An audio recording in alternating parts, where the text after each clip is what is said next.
Yeah, there's quite a few people that were here or that aren't here, but maybe they'll show up. It's public. So anyway, hey, thank you everybody for coming. As you know, where we left off last time, we were going to do some introductions and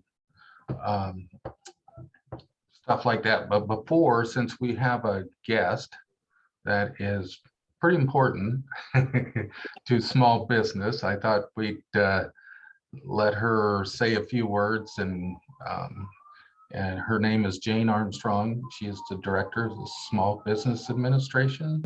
You know, I'll let you do that part. That way I won't. Oh, well, thanks. I won't oversell you. How's that? Oh, But no, anyway, you guys are very fortunate to have her here. You know, Victor and Jenny and I are pretty important, but not like this. Oh, please. Oh, please. You guys are more important. And because Jane, of the value. tell them that they can meet with you here at EKD. Yes. Okay. I'm doing office hours at along with colleague Lori Day, and Donnell Conley is also going to be holding office hours here, that working through Curtis to set up some one-on-one meetings with any businesses. So I'm the Jane Armstrong, District Director of the U.S. Small Business Administration. We're resource partners with the Small Business Development Center, one of our 4 resource partners in our SBA family. And so we cover the whole state. We're a federal agency. We're coming out of COVID or out of recovery, yay. And all the calls that we're getting is whether there's going to be another round of PPP loans. But yeah, we've had 2 years of doing our day job, our regular SBA jobs, and all this, all these 8 recovery programs that we've been running. So SBA's role is to help start build and grow small businesses. And we do that through a lot of resources at the federal level, counseling and training through our 15 small business development centers, 3 SCORE chapters, a women's business center, and a veterans business outreach center. And then we do financing through banks and credit unions, where we guarantee loans and reduce the bank's exposure to that. We help a lot of small businesses get started and get financing in the early stages when otherwise they may not be able to. We do a lot with business acquisitions and expansions and growth as well. And then we just do things like government contracting. We have venture capital, the Small Business Innovation Research Program, advocacy, and disaster, which, if you haven't noticed, for the last 2 years, COVID has been our biggest disaster that we've ever faced as an agency. And we have put over $13 billion in SBA funding in Iowa alone through our different programs. So we've been very, very busy at SBA, but we appreciate the collaboration that we have with the Small Business Development Center and all the great things that Victor is doing, as well as here at the Evelyn K. Davis and the Financial Empowerment Center, that trying to do more to open up doors and to make sure that everybody has access to all the resources. So I'm just here just to listen in. I happen to be doing office hours today, and Victor Curtis told me about this workshop that they were doing. So I'm just sitting in as a resource and just to listen.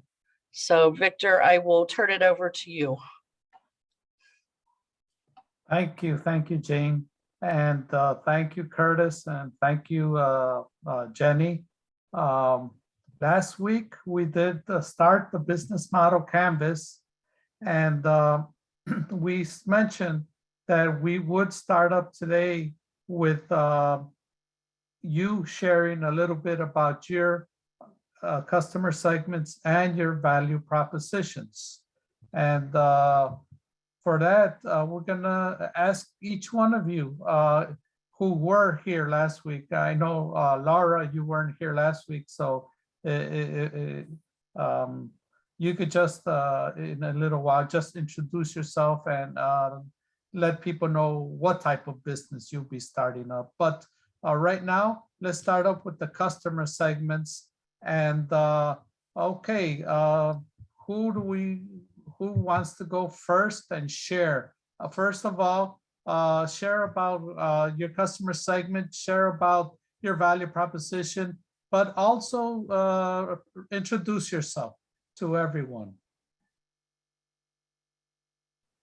If nobody goes first, I'll be naming them according to the way I see them here on the screen. Anybody wants to be a volunteer first?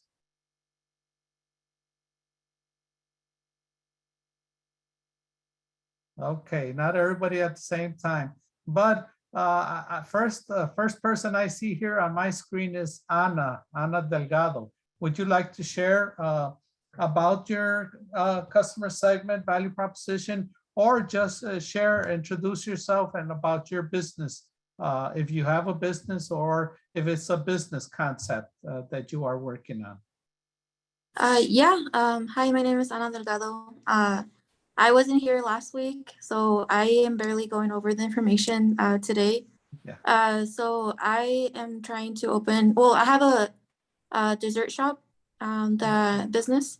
And so I just started that last year. And so I stopped working with my business because I'm trying to improve and get this business canvas together and organized so I can, when I start up again, it's like better. And so I don't have much information because yeah, I'm barely catching up with what was taught last week. Okay, thank you, Ana. And next I have Laura. Laura, do you want to share just about your business concept? Yes. Well, after before I start, I just want to let you know, guys, that for some reason my video is not working, so that's why you are not gonna see my face today. So I'm looking to start a business in West Des Moines, in the Grand Avenue. It's crossed with Vine Street. So I'm looking to something like a laundromat, a laundry coin shop, or how you call it? A laundromat, yes, okay. A laundromat, yeah. Yeah. So that's the business I'm looking for, and also I will start something related with a cleaning company. So those are the business I'm looking for. Okay, well, thank you, Laura. Yeah. Okay, and next we have Veronica.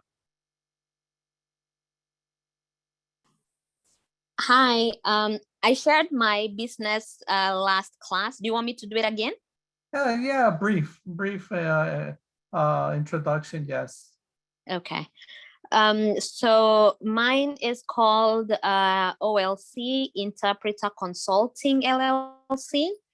And I will be offering interpreter training to people who do interpreting, either in education, at the hospitals, or social services.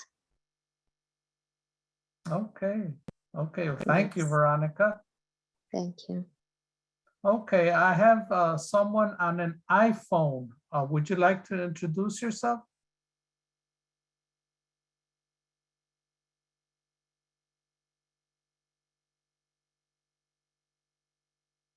If you are able. If you're not able, then if you could just write down in the chat box who you are and what's your business. And or if you're just going to start up a business, and I can share it. Okay, next on the screen we have Micah. Micah, you want to share? Introduce yourself also. Hello. Hi. So as I said before, I don't really know. I have ideas, And I want to use this class to kind of kick that into gear and actually put pen to paper and try to figure out. I was wondering, I know that you guys are all willing to help. I didn't know if that would also be for, if I wanted to do something online or like buy into a franchise, if that's something that I could get help for. Yes, yes, that the technical assistance that a Financial Empowerment Center or Curtis Bob, they work with all types of businesses. Okay. Be it online, be it brick and mortar, be it franchise, and any. And I can work with you on your business model canvas on any type of business also. We even work with nonprofits and help them build their business models also. Okay. Yeah, I just need Okay. to work on narrowing it down to a couple things, I think. Okay, well, that's good because right now you get that opportunity where you can build several business models and see which one is feasible for what you want to do. Yeah. Yes, Okay, this well, is going to be thank very you. helpful. Thank you. Okay, Natalia? Yes, I'm here. Are you able to hear me? Yes. I'm sorry, we I'm in are. an area that's kind of okay. So I currently have a nail salon in the Clive area. It's called Perfect 10. But I'm looking to kind of go a different direction. I'm currently getting my instructor's license to be a nail instructor. And so I'm really passionate about helping people who have been incarcerated and just kind of need a second chance. And so I'm looking to start like a nonprofit to create like a rehabilitation program that will give repeat offenders or, ex-cons kind of like just an opportunity to re-enter society and to take up a trade. I would like to, in the beauty industry, such as cosmetology, barbering, aesthetics, and nails, I would like to be able to start an apprenticeship program that will teach them that trade. So the goal is to educate and employ and just help them to develop a skill set to create entrepreneurs and develop entrepreneurs where they can work for themselves. Along with that, I would like to create a program that would include counseling services. If they have any like mental health issues or concerns, there would be counselors. So I guess I would want it to kind of be a nonprofit so that those resources would be available to them. Counseling services, teaching them how to manage their money and build their credit. It would also be faith-based. So just helping them to, connect with God on a spiritual level and, just get a second chance in life in every area. Also, if they needed assistance with like signing up for I don't know, medical or just like whatever resources they need for their reentry to society, I would want to be that person or that organization to help them with that. And then,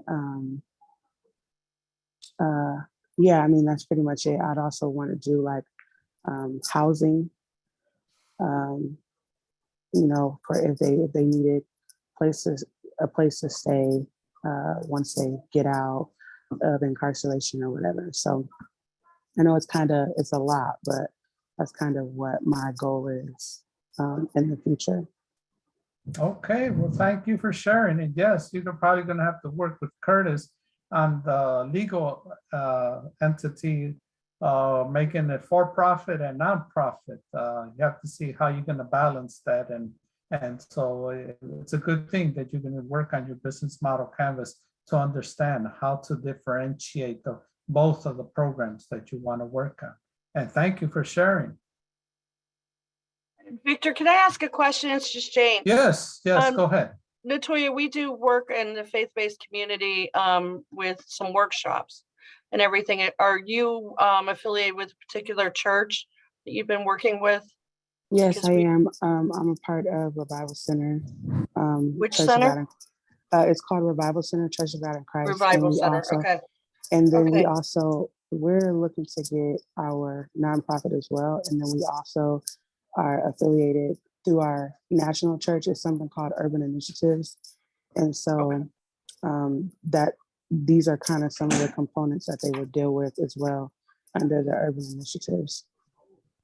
Okay, I'll follow up with you on that too. Thanks. Thank you so much. Okay, thank you. And thank you, Jane. Now, for the person on the iPhone, you would like to share, go ahead. All right, sorry, I'm at work at the minute, so I had to miss out for a second. But so I am a barber, so I'm self-employed. I work in Johnston. Currently, I rent a chair, but in the future, I want to have my own shop. For my customer segment, who I'm creating value for is mostly male clientele. I do have a small percentage of female clientele, whether it's for hair services or skin or hand services. The ideal customer range is 18 to 40. They value appearance, health. They're loyal to the service I provide, not the location that I have. So the most important customer segment is probably the haircut and beard together or facial service. So the customer segment, like what it's trying to achieve, is a professional groomed appearance. I would say that I kind of have like a multi-sided or a diversified market because I'm versatile in the hair services that I provide. And then I also offer additional things outside of hair.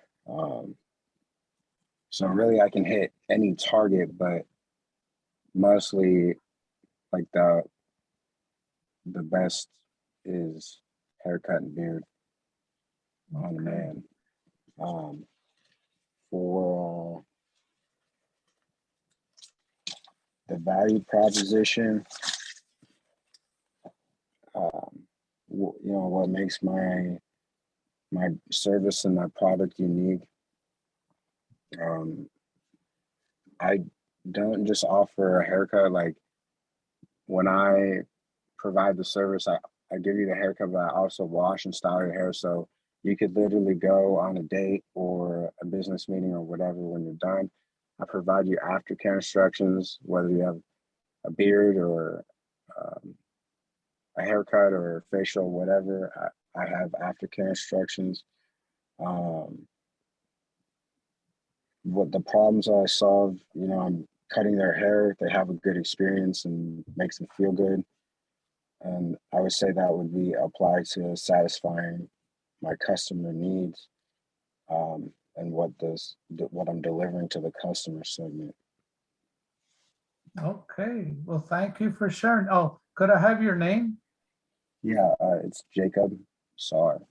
Okay, Jacob, sorry. Okay, yes, thank you for sharing. Thank you. Okay, now, were there any questions in regard to customer segments or value propositions from last week from anybody? Now, if if anyone missed the video from last week, Jenny shared it, and you could have access to seeing the video, and you could see it over again about customer segments and value propositions. Today's session is also being recorded, So you will be able to go over the topics today. And right now, we're going to start with the workshop. And let me share my screen.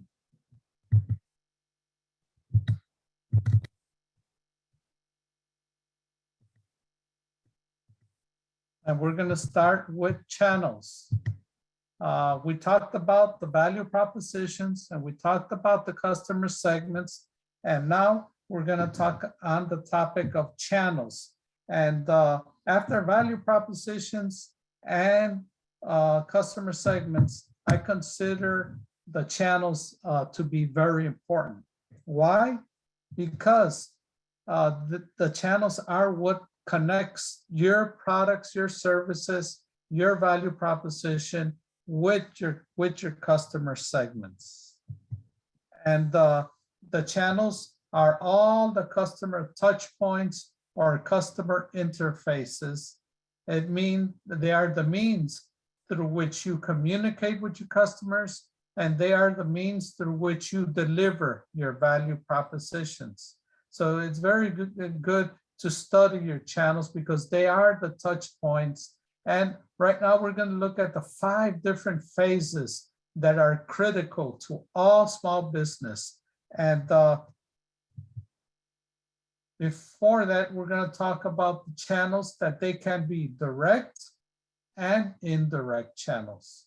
Direct channels is when you reach out to your customers directly through your own brick and mortar store, through your own e-commerce website, mobile channels, Salesforce, or if you have key account managers in business to business, but it's a direct relationship, it's a direct channel that is between your customer segments and your business. Now, indirect channels are when you, as a business, work with key partners. And those partners are the ones that you use to reach your customers, like third-party stores, like websites, like mobile channels, professional Salesforce, wholesalers, or other types that communicate directly with customers, but you yourself as a business do not connect with your customers directly. A great example is Amazon, where if you have a store on Amazon, people come and buy, but they have to go through Amazon to buy your products. And usually there is no direct channel between you as a business and your customer segments. Everything is done by the intermediaries, which are the indirect channels. Now, the phases that I was talking about, these are critical to all small businesses because you have your value proposition and then you have your customer segments, and you have to see, okay, I'm starting up as a business. The first phase that is key is the awareness phase. Awareness phase is when you are starting to build your brand, your identity, when you're starting to market your products and services, when you are offering your value proposition and you are letting your customer segments know about your value propositions. So you have to think about that touch point or the means of communication. What will be the channel that you will connect with your customer segments or with new customer segments? Will it be social media? Will it be through print, through newspaper? Will it be through word of mouth? Will it be through printing material, such as flyers, posters, banners, or other aspects? Will you be sending out emails? Will you be promoting your business through radio? You have to think about, okay, how will I establish my relationships and what will that channel be in establishing the customer relationships with my customer segments or with new customer segments. So it's very important to think about the awareness phase and how you will create awareness, how you will market your brand, your identity. And after the awareness phase, after people, customer segments know about your value proposition, know about your products or your services, you have to think about the evaluation. Because a lot of times when a customer segment, when a person knows about a business, they'll grab their phone and they'll Google competition and compare pricing, compare services. So you have to think about, okay, the importance of a website. Why? Because even on your website, let's say if you are a cleaning business, on your website, you could put your own comparison and say, my business gives all of these value propositions. They give a full customer service, a full customer experience in comparison to my competitor. And you put, okay, your competition, your generic competition, is probably not wise to put in a specific name of a business, but just you could put general competitors or competition, and just place what services does your competition offer?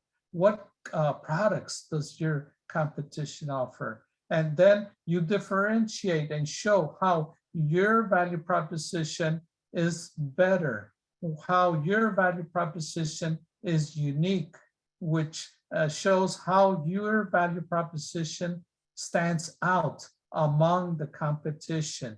So that evaluation is very important. And that's why it's important to have a website and have and share about who you are, what you're sharing, what you are as you're having as a value proposition, and if possible, compare it to your competitors and say, this is what makes our business unique.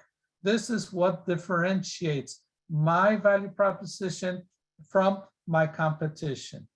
And that's the evaluation phase. And you have to think about, okay, what will be that channel? How will they be compared?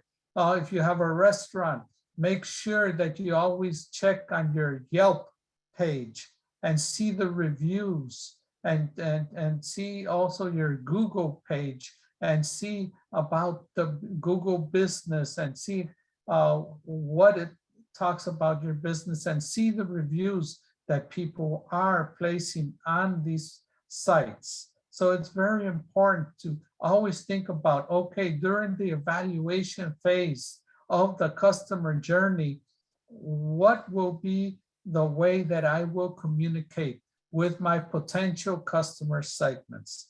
And so the awareness phase is the initial, evaluation is the second step.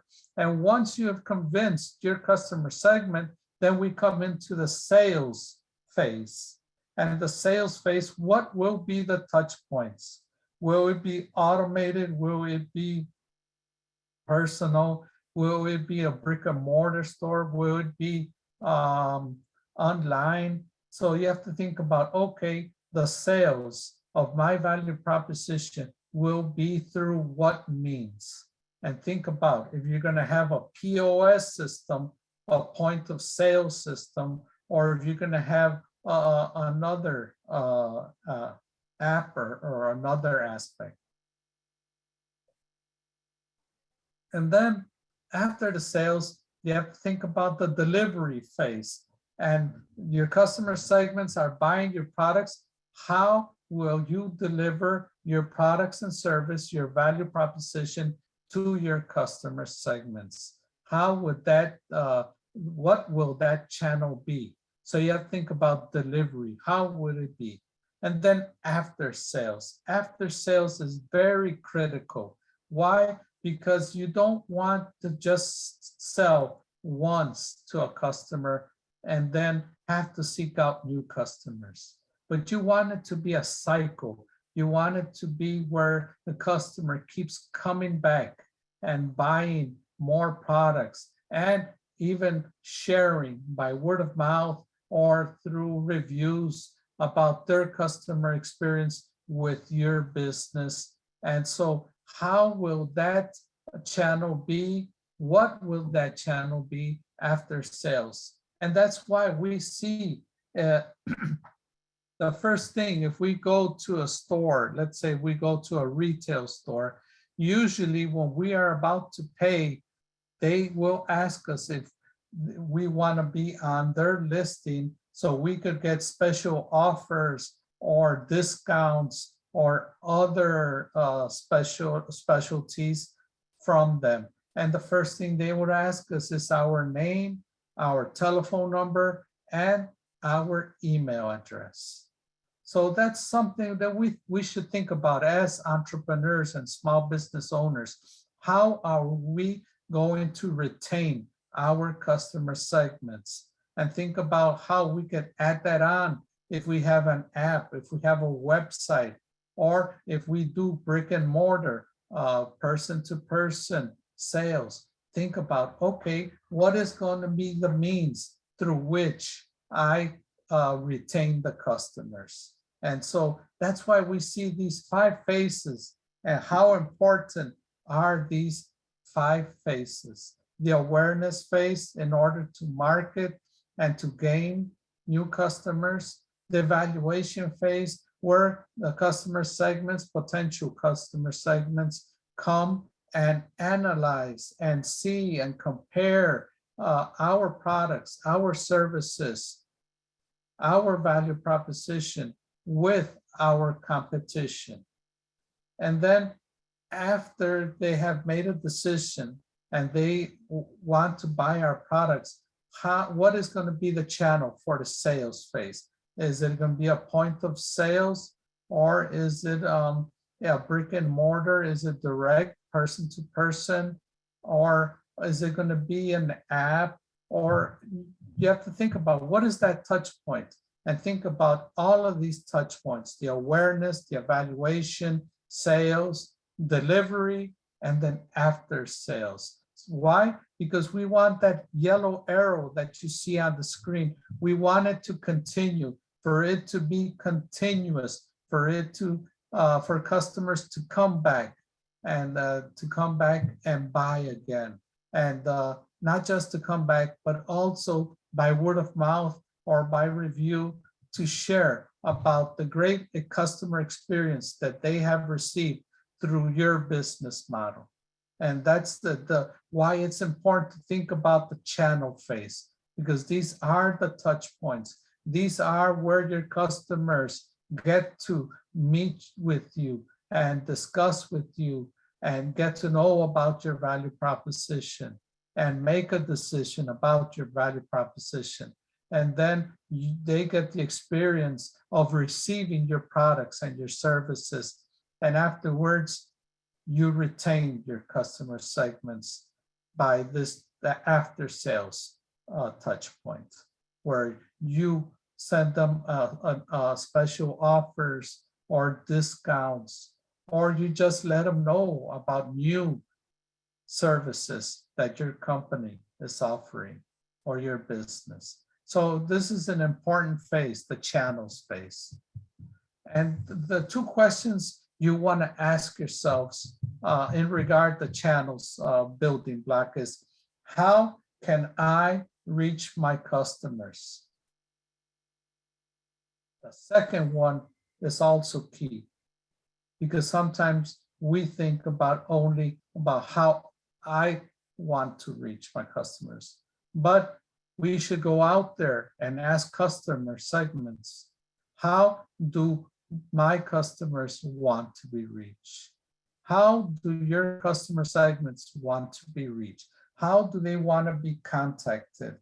And during COVID-19, we saw how the food sector business, restaurants and hospitality and other types of sectors, they had to pivot their businesses because customers during the sales phase didn't want no physical touch points. They did not want to handle cash. They did not want to pay directly.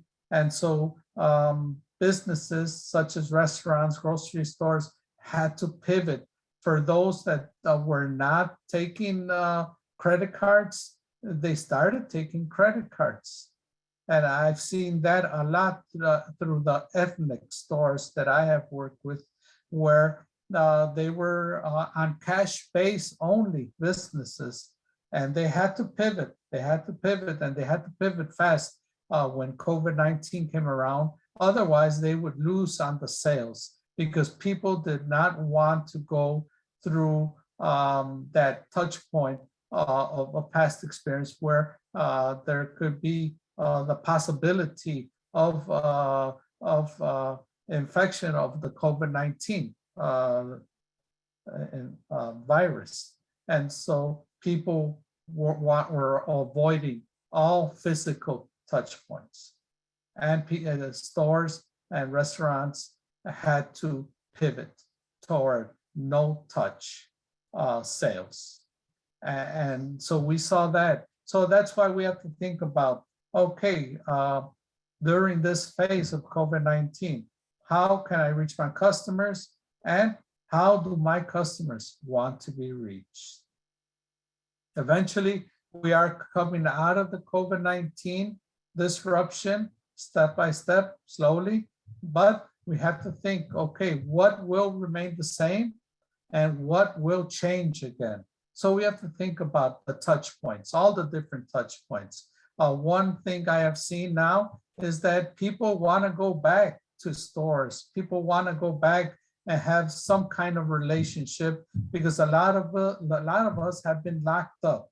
So people are getting tired of being locked up, and they want to have some kind of touch point, some type of relationship with the stores, the businesses. And so little by little, it's coming back.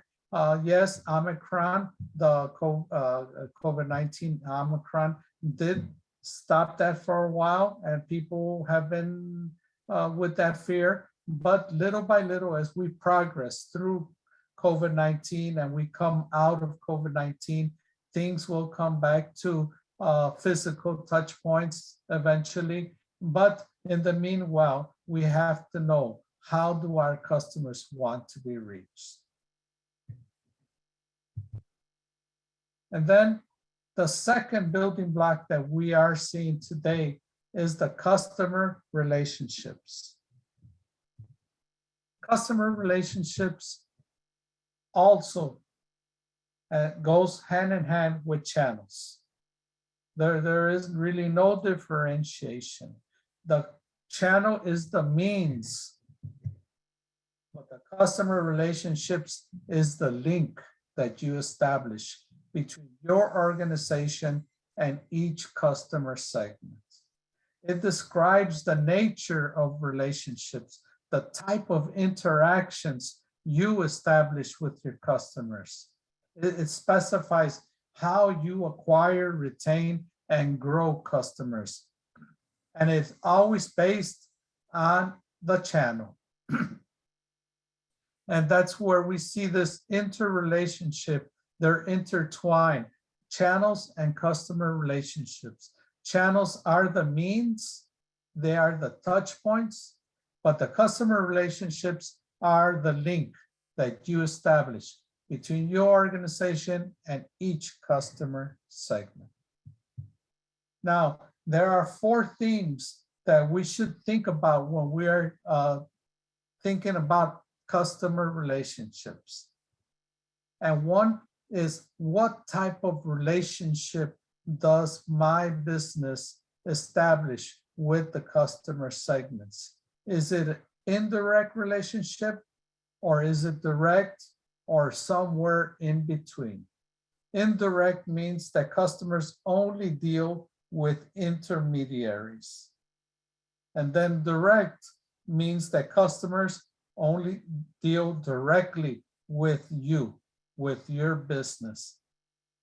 So it could be somewhere in between. It doesn't have to be fully direct or fully indirect. So think about, on this continuum, where does my business model establish that customer relationship? Is it a direct, indirect, or semi-direct? Or you have to think about that. And then another thing that can help you think about defining your customer relationship is the bond established with customers. Is the bond you are establishing, is it transactional? Transactional meaning that it's a very loose bond. It's a temporary bond with customers. So if for the customer, it's very easy to just come, buy, and leave. Or is it a long-term relationship? Is it a tight bond with your customers where you are always marketing, you are always reminding them about your business, and the customers segments, well, they find it hard to leave your business because they enjoy the customer experience. They receive great customer service. They are, you are offering a unique value proposition. You are offering better value proposition than your competitors.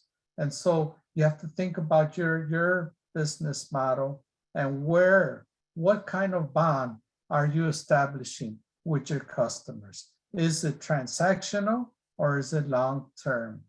And for small businesses, usually long-term is the best. Why? Because if you have a transactional business model, that means customers will come and go. But that means that you always have to be seeking out new customers.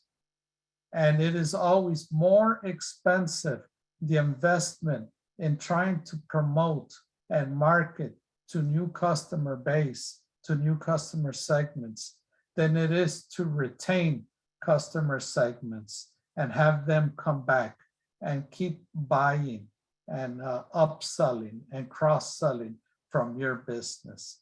So it's very important to establish that bond and to know what type of bond do you want with your customers. And then the third is the intimacy of the relationship. Now, it differs from automated all the way to personal. Automated meaning that all the customer relationship is based through a machine, through a computer, through a phone, and it's never with a person from your business. And automated business, automated business models, I know for sure that people are getting tired of the automated. If we try to get back to a customer service department, and all we have to do is keep pressing buttons on the phone because it says press 1 for this, press 2 for this, and it just keeps sending you from one number to another number, and it just continues and takes you probably 1 hour just to speak with a customer representative. Well, customer segments are getting tired of the automated experience, and they are seeking out more personal. So that's the advantage that all of you have as small businesses. If your business model is a person to person, if it's brick and mortar, even if you have online, but you deal directly with your customers, and if customers have questions, they can get in contact directly with you. This is the best, where customers deal directly with you and your business. Yes, you may have some automated services. Let's say they connect and they buy from your website, and it's e-commerce and the sales goes through, and all of that may be automated. But when it comes to the after sales, when it comes to awareness and establishing those customers relationships, it's all personal, where you get in contact directly and you send out emails and you let them know about special offers or new services, but you try to keep in contact with them and keep it personal. And that's why a lot of our emails that we get now, if you notice, even our mailings that we get, direct mail through the post office, it has our names on it because businesses want to make that connection, make that bond, and make it personal and have our names on whatever value proposition is being offered to us. And that's something that you won't want to think about. How can you make it personal? How can you make that touch point personal? How can the customer segments know that they can reach and speak to somebody in person if there is an issue, or if there are requests of certain products or services, or they want to vary on the products and services? Well, personal is probably the best that a small business can offer. Except, like I said, if you have a point of sales or if you have automated systems, which for sales and other aspects, it's okay, but do try to really work on the personal relationship with your customer segments. And then the fourth theme that is very important in the customer relationships is the relationship life cycle.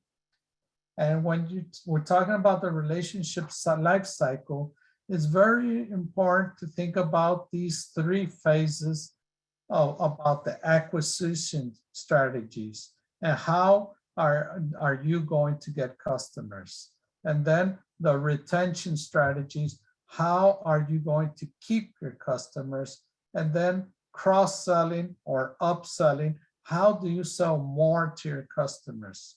And we see that the best sellers are the persons who upsell or cross-sell.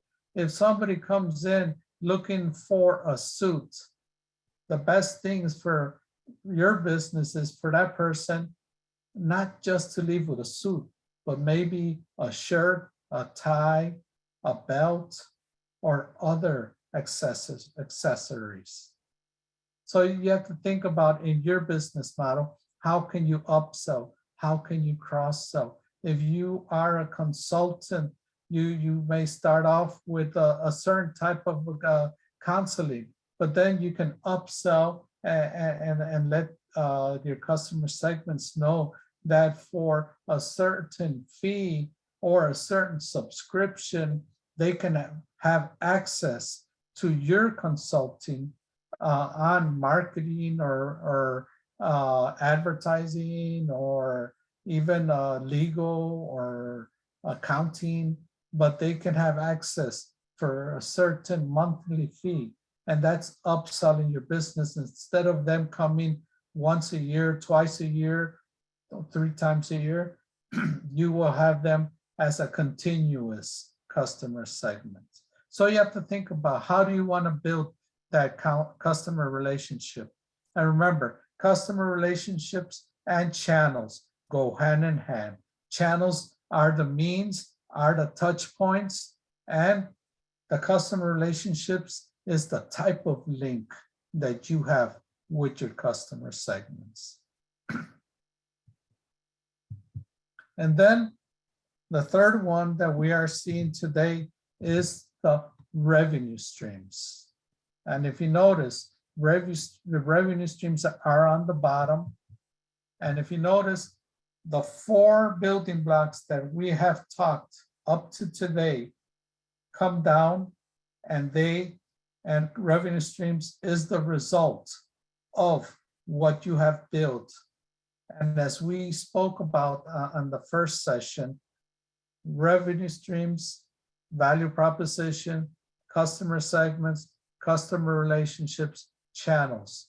If you are in a theater and you go and see an opera or a play, everything in front of the curtain, everything that the audience can see, this is what this part of the business model canvas is. This is what is visible for your customer segments and for anybody in your community where your business is located. And these 4 building blocks are what bring in the revenue streams. This is what brings in the money that comes in to your business. And so this is very important because this is where the brand and the identity is built of your business model. And so when we're talking about revenue streams, we're talking about how you earn money from a customer segment and how your business model captures value in return for creating and delivering customer value. It's the outcome of the choices that you have made in regard to your value proposition, your customer segments, your channels, and your customer relationships. And ideally, it should always be bigger than the cost structure. Now, it is understandable that the first year, the second year, even the third year, your cost structure may be higher. Why? Because you have investments, you have to buy equipment, you have to establish your brand, your identity. And so there are a lot of initial investments to launch the business. And then the first year in order to strengthen your business. So eventually, yes, your revenue streams will be higher, and that is what is called the profits. But initially, that is difficult because investment is high, and you have to invest in the part that we will talk about next week in regard to key resources and key activities. But today, we are just talking about these first 4: value proposition, customer segments, channels, and customer relationships. Now, I'm just going to mention a couple of type of revenue streams. And the first one is asset sales. And they are generated from the transfer of ownership rights of a tangible or intangible asset. And this is your typical sale where you sell a product or you sell a service and you get paid for that product. And once you sell that product, the ownership passes on to the person who buys the product or who pays for the services, whatever service. If you are a graphic designer and you create a logo, that logo, once it is paid, the ownership passes on to the small business, and that business is the owner. So this is the most typical sales, most typical revenue stream, asset sales. Then we have rental fee, and rental fee is generated by temporary granting someone the exclusive right to use a particular physical asset for a fixed period in return for a fee. And probably the one that comes to our mind is car rental. And car rental is based on this type of revenue stream. And it's the car rental, it gives us the right to use the vehicle for whatever days that we pay, for a weekend, for a week, just depending, and then we use it.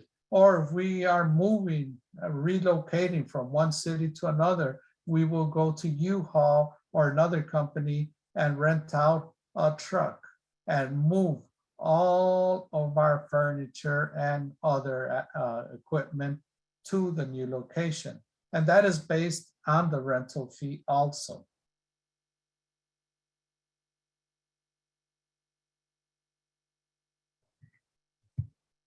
And then we have usage fee. And this is generated by the use of a particular service. The more the service is used, the more the customer pays. And this we as small business owners, we probably are accustomed. If we go with an attorney, it is based on usage fee. The more we come to the attorney and we request contracts, or we request for them to establish our business entity, and then we come back and we want them to help us create a contract or a sales or other aspects, even for employee contracts. And the more we come to the attorney, or the more we go to an accountant or to other professional services, then the usage fee will go up because they charge us per hour. And that's where, if we are a certain type of graphic designer or website designer, we can come in and change the usage fee. Instead of having it only based on usage, we can extend it and let people know that, okay, if you want, I can help create your website, but also if you have and we'll talk about in one of the next ones, a subscription fee. You can pay a monthly fee, and also I will help you with your social media, with your marketing and other aspects. So you upsell, you offer your value proposition and you expand it. And that's the ideal, instead of just having the usage fee, but to augment and increase your revenue stream with a continuous revenue stream. And then we have the licensing fee. And licensing fee is, if we like sports, we already are accustomed to licensing fees, and we see them all over. Whenever we go to a sporting event, we see them from before we enter the building. It probably has a certain name of a company on the building, because they are the ones that are paying the licensing fee to have their name on top of the building.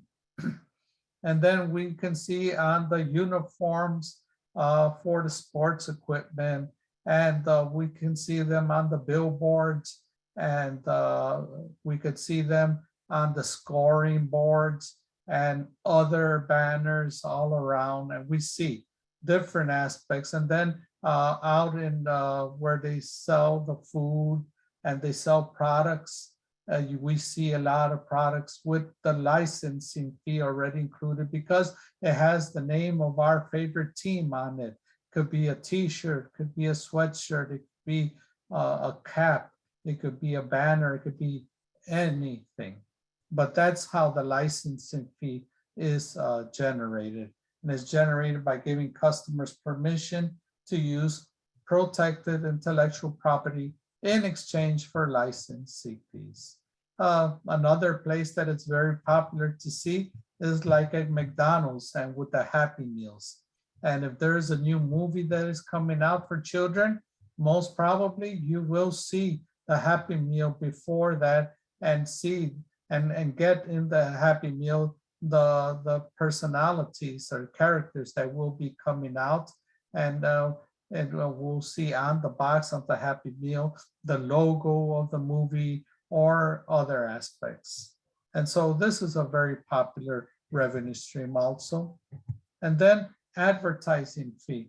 And that is generated by giving visibility to a particular product, service, brand, or other item. And if we use Facebook and we want to expand and promote an event that we are having as a business, we might want to promote it on Facebook. And so it is going to cost us an advertising fee. It is going to cost us in order for Facebook or other social media to promote our product, our service, our value proposition, or our events or activities. If we advertise on newspaper or radio, there are costs. It's generated by giving visibility to a particular product, service, brand, or other item.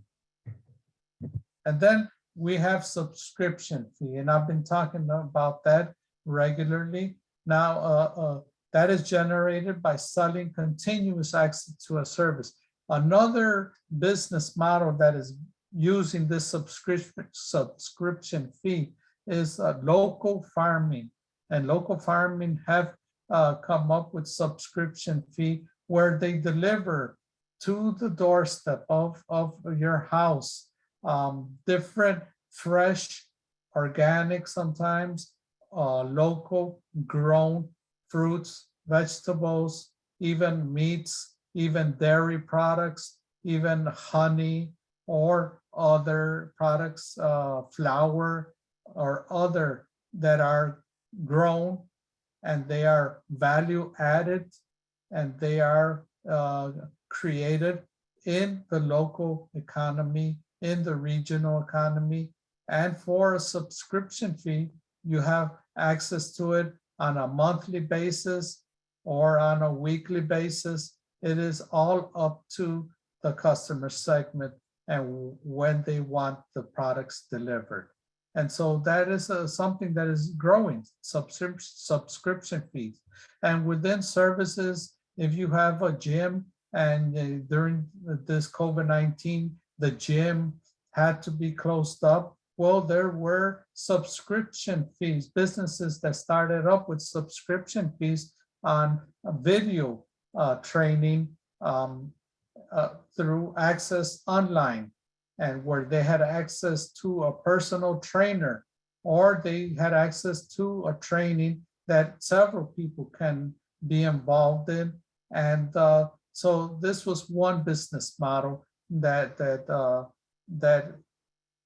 took advantage of the subscription fee. So this is a very, it's a revenue stream that is, you should think about if it is possible to establish within your business model. And then we have the brokerage fee. And the brokerage fee is generated from intermediation services performed between two or more parties.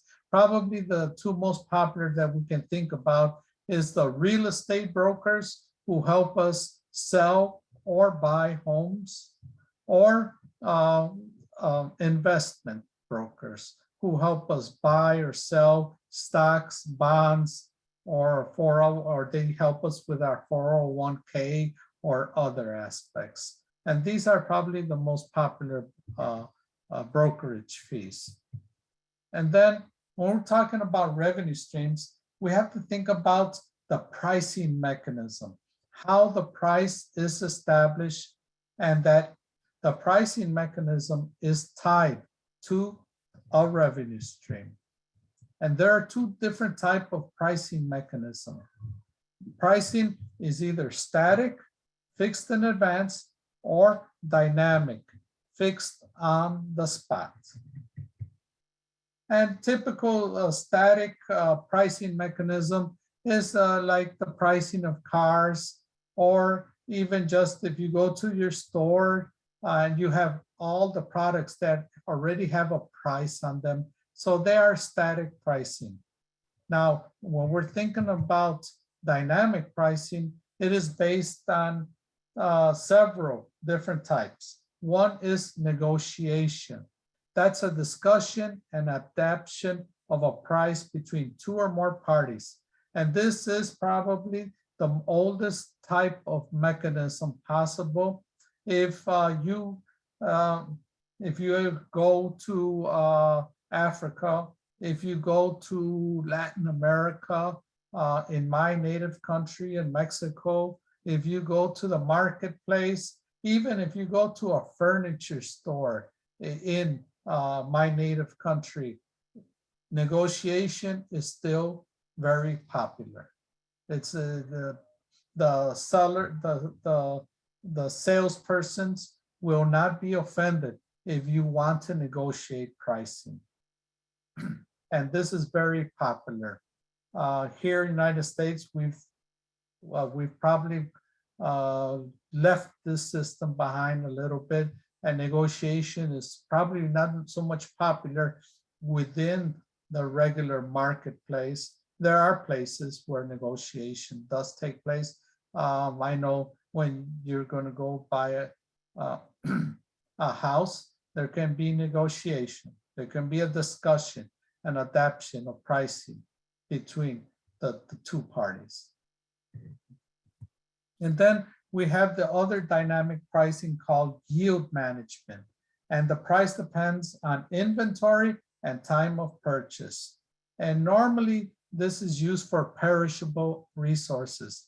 And since all of us are here in Iowa, we probably hear a lot about yield management, because there you can always hear about corn, about wheat, about soy, about other aspects, which is based on yield management. It's based on the pricing and what is expected for that price to be, and on the inventory, on the harvest season. And we hear a lot about this type in the rural and the farming sector. And then real-time market is established dynamically in real time based on supply and demand, and usually requires a large number of parties involved and a high volume of transactions. And real-time market, I'll give you an example. Last winter, I think all of us heard about that storm, that strong, terrible storm that affected Texas. And the utility companies, their electricity was just cut off. Well, there were utility companies that did have access to electricity, and they gave that access to their customer segments. But from a static pricing, it converted to a dynamic pricing, because that's why people paid in the thousands for the usage of electricity during those days when most or a lot of customer segments didn't have access to electricity, but the few that did have, their electricity bill really went up, because it was based on dynamic pricing. It was based on real-time markets, which was allowable because of the crisis and the disruption that was going on because of the winter storm. And that's one example of real-time market. And then we have the auction, and that price is determined by the outcome of competitive bidding. And we've probably seen promoted a lot. If we read the newspapers, or we hear about auctions of estates, and where the whole estate is going to be auctioned. And then we've probably seen on our TV programs auctions, different auctions. And so we have gotten that experience. Now, there are important aspects to take into consideration.